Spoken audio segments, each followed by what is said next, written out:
sandigan. Sabay-sabay po tayong magsabi, sumaatin ang kapayapaan. Sumaatin ang kapayapaan. Ating pong muli na iabot ang ating mga kamay sa diwa ng pagkakaisa at kapayapaan. Tayo po'y magbatian.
Purihin po ang Panginoon at isa pong maligaya, maluwalhati, punong-puno ng mga biyaya at himala na pananambahan sa ating lahat. Welcome po sa minamahal po natin na McGill Memorial Church sa pagdiriwang natin ng International Working Sunday bilang ating pong pakikibahagi sa pagdiriwang ng International Labor Day sa May 1. At sa ating lahat ng mga kapatid na naririto sa loob ng santuario, maging sa mga kapatid natin na nasa iba't ibang dako at patuloy natin nagiging kabahagi sa pananambahan sa pagpupuri sa ating iisang Panginoon. Sumaating pong lahat ang biyaya at himala ng ating pong dakilang Diyos at patuloy po nating itaas ang pangalan ng ating pong buhay na Panginoon sa ating pananambahan ngayon. At binabati po natin ang lahat ng nagdiriwang ng anibersaryo ng kasal at maging ang lahat ng nagdiriwang ng kanilang kaarawan. Dito po sa ating bulletin, ang nakatala dito simula sa April 27 hanggang May 5 ay ang mga kapatid po natin na naririto ang mga pangalan at sa mga kapatid natin ngayon na wala dito ang pangalan subalit nagdiriwang sa mga petsa pong ito mula sa April 27 hanggang May 5, inaanyayahan po natin na tumayo. At ngayong araw, ang kapatid na Lorena Furok, maligayang kaarawan po. At awitin po natin ang maligayang bati.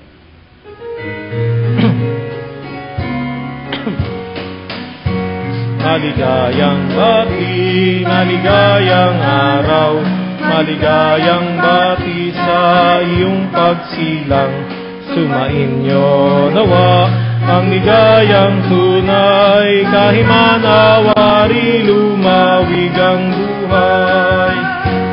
Maligayang bati, maligayang araw, maligayang bati sa iyong pagsilang. Sumainyo nawa ang ligayang tunay, kahimanawari lumawig ang buhay.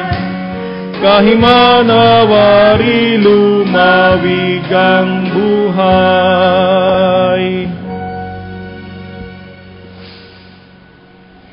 Nais po natin na batiin ng may kagalakan at pagpapasalamat sa Diyos. Purihin po ang Panginoon na nagbibigay ng banal na karunungan.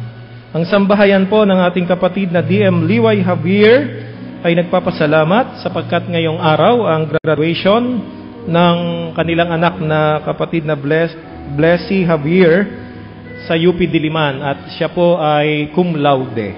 Palakpakan po natin ang Panginoon.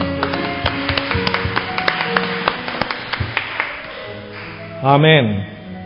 At gayon din po, nais nating ibahagi ang ilang pong mga malasakit ng ating kapatiran. May isa po tayong pastor mula po sa Bundok Peninsula, ang ating kapatid at Pastor Juan Fontillas. Siya po ay nasa Quezon Medical Center. Patuloy po nating ipanalangin si Pastor at kami po ay pupunta doon. Sino man pong nais sumama pagkatapos ng ating Vesper Worship ngayon ay pupunta po kami doon sa Quezon Medical Center upang ating pong makita at may panalangin si Pastor Juan Fontillas. Atin din pong binabalita ang isang matagumpay na meeting at election ng mga United Churchmen dito po sa atin sa Magil Memorial Church. At nakapaghalal na po sila ng bagong pamunuan. At samantala, tayo ay naghahanda para po sa ating pagpili ng opisyales o pamunuan ng ating pong Magil Memorial Church. Dito po sa ating bulletin, ang mga qualifications ng ating pong Board of Elders, Board of Deacons, and Board of Christian Educators, at maging ng Magil Memorial School Board. Atin pong pansinin ito. At gayon din naman ang mga ihahalal na opisyalis ng iglesia. Naririto po ang mga opisyal na ating ihahalal mula chairperson hanggang sa auditor at iba't iba pang mga kaanib ng board. At ang ating mga kinatawan sa Annual Southern Tagalog Conference meeting. Ito po ay ating ding ihahalal.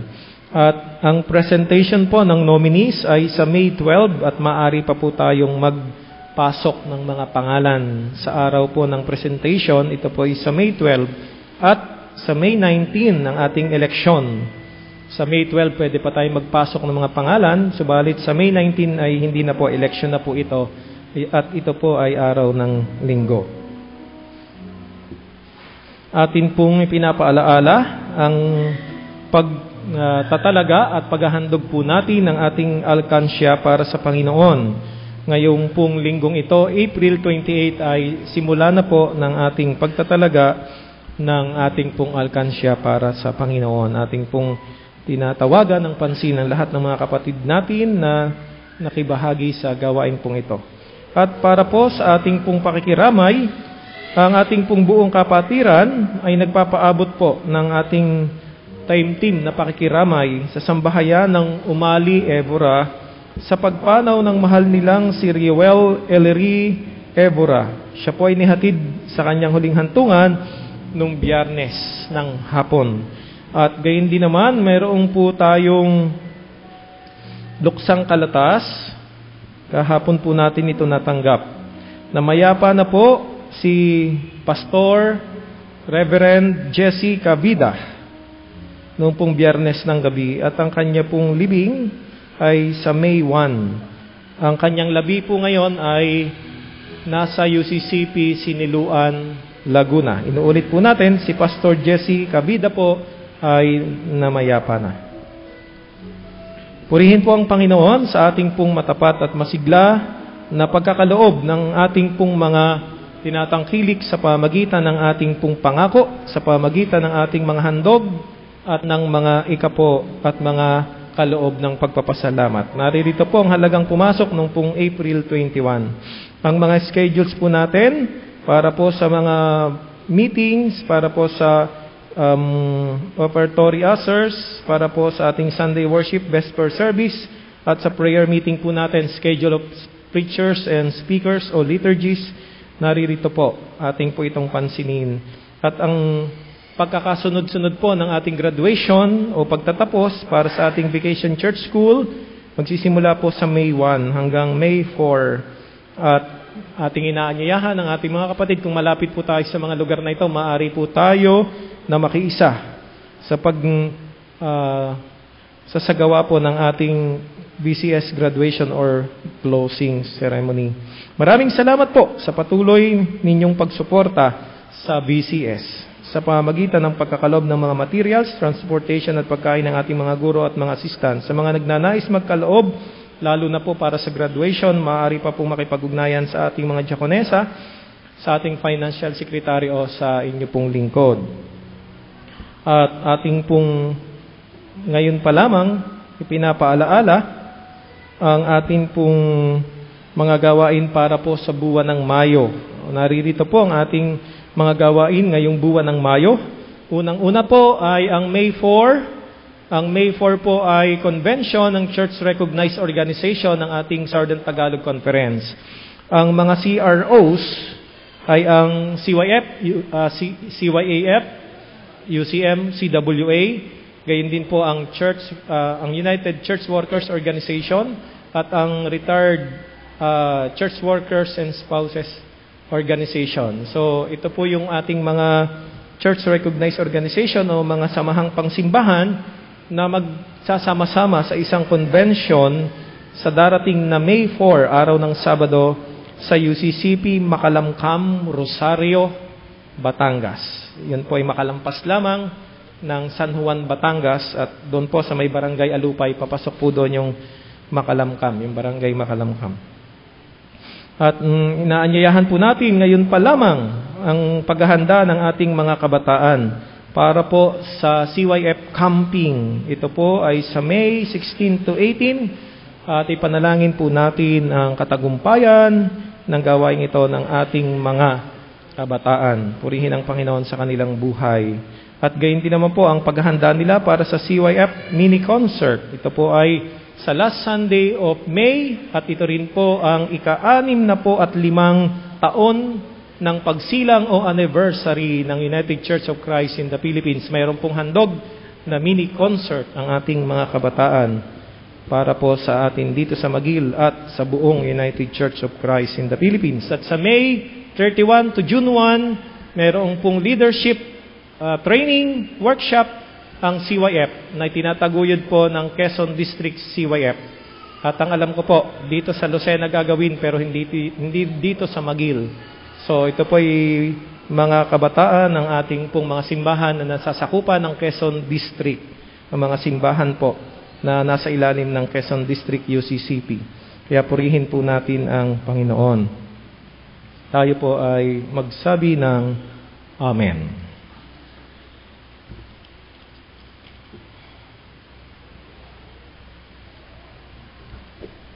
Dumako na po tayo sa paghahandog.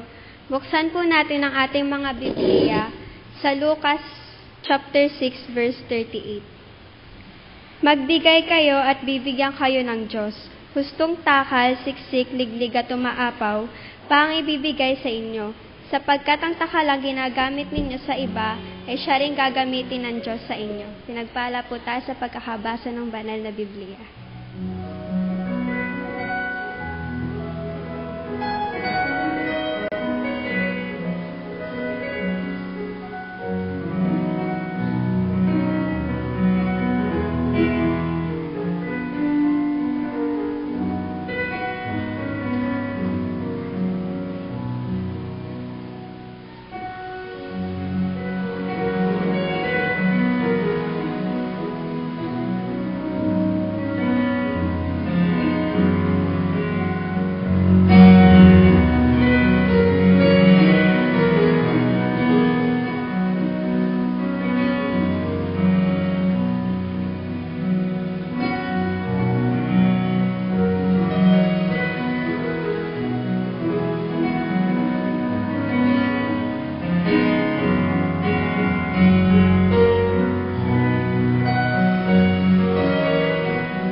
Manalangin po tayo. Panginoon, nawa po ang mga naghandog na mga ito ay magamit pa po sa pagpapalago ng inyong kasambahayan. Nawa po ay ang mga ibinalik po nila sa inyo ay gayong din ibalik niyo po sa kanila na siksik, liglig at tumaapaw. Ito po ang aming panalangin sa pangalan ni Jesus. Amen.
Manalangin po tayo sa Panginoon.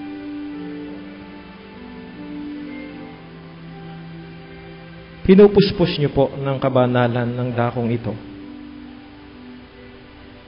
Nadarama po namin ang inyong banal na patnubay sa pamagitan